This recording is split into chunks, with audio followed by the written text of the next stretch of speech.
pelbagai isu telah dibangkitkan oleh ahli yang Parlimen mengenai pindaan pada perundangan melibatkan jenayah seksual terhadap kanak-kanak, penambahbaikan fasiliti mahkamah khususnya di Sabah Sarawak, status perancangan mahkamah bergerak, status perluasan mahkamah jenayah seksual terhadap kanak-kanak, penambahbaikan terhadap perundangan insolvensi, agenda reformasi Parlimen menyegerakan pewujudan Akta Perdanaan Politik, penambahbaikan kepada perkhidmatan bantuan guaman serta sebagainya. Yang Berhormat Bentong ada di sini ya. Yang Berhormat Bentong ingin tahu apakah pindaan yang dicadangkan terhadap undang-undang berkaitan jenayah seksual kanak-kanak. Tuan Yang di-Pertua, jenayah seksual terhadap kanak-kanak merupakan sesuatu masalah ataupun isu masyarakat yang perlu ditangani secara holistik dan serius kerana kegagalan menangani maka akan hancurlah masa depan negara kita. Penguatkuasaan Undang-Undang Malaysia bagi melindungi ancaman seksual kepada kanak-kanak masih berada di tahap yang rendah sekali, Gus, meletakkan Malaysia jauh ke belakang berbanding dengan negara Asia Tenggara yang lain.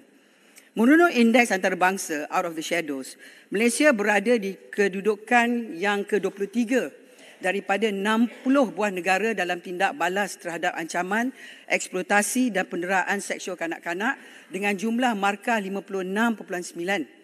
Di belakang rakan negara serantau seperti Indonesia 68%, Thailand 58%, Filipina 58%, Vietnam 58%. Oleh itu langkah proaktif haruslah diambil oleh kerajaan untuk meningkatkan kedudukan Malaysia berdasarkan piawai antarabangsa. Untuk maklumat ahli yang berhormat, menurut statistik yang dibekalkan oleh pihak PDRM, seramai 5,350 mangsa jenayah seksual kanak-kanak telah dilaporkan daripada bulan April 2017 hingga ke tahun 2022. Dalam usaha membantras jenayah seksual terhadap kanak-kanak, beberapa inisiatif telah diambil oleh pihak kerajaan, antaranya melalui pengubalan Akta Kesalahan-Kesalahan Seksual terhadap Kanak-kanak 2017 yang telah pun berkuat kuasa pada 10 Julai 2017. Walau bagaimanapun selepas akta ini telah dikuatkuasakan selama 5 tahun, terdapat beberapa jurang dan cabaran dalam undang-undang yang perlu dikaji dan disemak semula bagi memastikan pelaksanaan yang lebih lancar supaya tujuan dan semangat akta tersebut dapat dicapai. Hal ini juga bagi memastikan keadilan jenayah terhadap kanak-kanak dapat diperkasa dan memberi lebih perlindungan secara holistik kepada mangsa atau saksi melalui sistem perundangan. Manakala Akta Keterangan Saksi Kanak-kanak 2007 memperuntukkan perkara berhubung keterangan saksi kanak-kanak pada tahun 2007, walau bagaimanapun akta tersebut tidak pernah dipinda sejak 16 tahun yang lepas.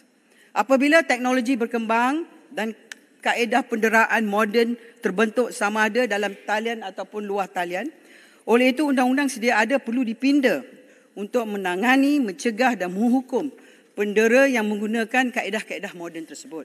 Selain daripada itu, kerajaan juga perlu memastikan akses bagi setiap mangsa kanak-kanak kepada sistem keadilan adalah selamat, mudah diakses dan kepentingan terbaik kanak-kanak dengan izin best interest of the child diutamakan. Pada November 2020, Jawatankuasa Pilihan Khas Ahli-Ehwal Wanita, Kanak-kanak dan Pembangunan Sosial telah ditubuhkan. JKPK tersebut telah menganjurkan beberapa konsultasi dan mesyuarat yang berterusan sepanjang 2 tahun sesi Parlimen ke-14. Antara isu yang telah dibangkitkan berulang kali oleh pelbagai pihak berkepentingan, termasuklah agensi kerajaan serta badan bukan kerajaan, adalah isu mengenai peningkatan kes jenayah seksual terhadap kanak-kanak. Antara sebab yang menyumbang kepada peningkatan kes tersebut termasuk kelewatan dalam pengendalian dan sabitan kes kesalahan jenayah seksual terhadap kanak-kanak yang menyebabkan kekurangan dari segi kesan pencegahan undang-undang tersebut. Dalam sesi mesyuarat kedua penggal kelima, Parlimen ke-14 tahun 2022, JKPK tersebut telah membentangkan Pelan Hala 7 Roadmap untuk perancangan dalam masa 5 tahun dalam mengukuhkan dan menambah baik sokongan sedia ada bagi mangsa-mangsa kanak-kanak dan saksi kanak-kanak dalam sistem keadilan jenayah.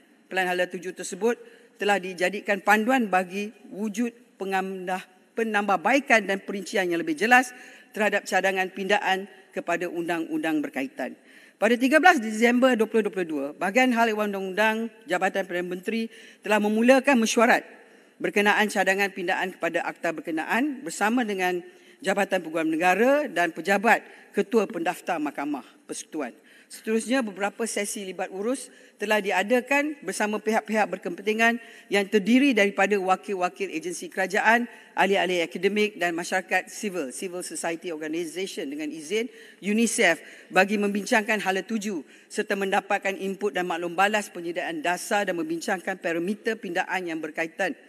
Antaranya ialah sesi libat urus pada 9 Januari, 2 Februari, 7 Februari dan 8 Februari. Susulan daripada itu, Kerajaan Perpaduan telah meluluskan dasar pindaan kepada Akta Kesalahan Seksual Terhadap Kanak-kanak 2017, Akta Keterangan Saksi Kanak-kanak 2007 dan Akta Keterangan 1950 pada 24 Februari 2023. Pindaan akan dilaksanakan dalam 2 fasa. Bagi fasa pertama, terdapat 3 cadaan pindaan yang dibuat kepada Akta Kesalahan Seksual Kanak-kanak dan 3 cadangan pindaan juga akan dibuat kepada Akta Keterangan Saksi Kanak-kanak. Manakala fasa kedua akan dilaksanakan pada sidang parlimen yang akan datang selepas sesi libat urus selanjutnya dengan pihak-pihak yang berkepentingan. Antara cadangan pindaan yang dibuat adalah memperkenalkan langkah tambahan mesra kanak-kanak untuk melindungi mangsa kanak-kanak, mewujudkan kesalahan-kesalahan baru dan memperuntukkan pampasan kepada mangsa kanak-kanak. Pindaan perundangan yang bakal dilaksanakan ini adalah merupakan perubahan positif kepada sistem keadilan jenayah terhadap kanak-kanak di Malaysia.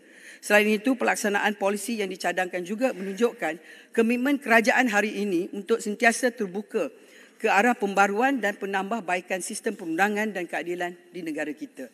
Selain daripada itu, reformasi yang dicadangkan diharapkan dapat membantu mangsa ataupun saksi kanak-kanak daripada mengalami trauma berpanjangan akibat terpaksa melalui proses perbicaraan yang panjang, berulang-ulang dan sistem kehakiman yang bersifat tidak mesra kepada kanak-kanak.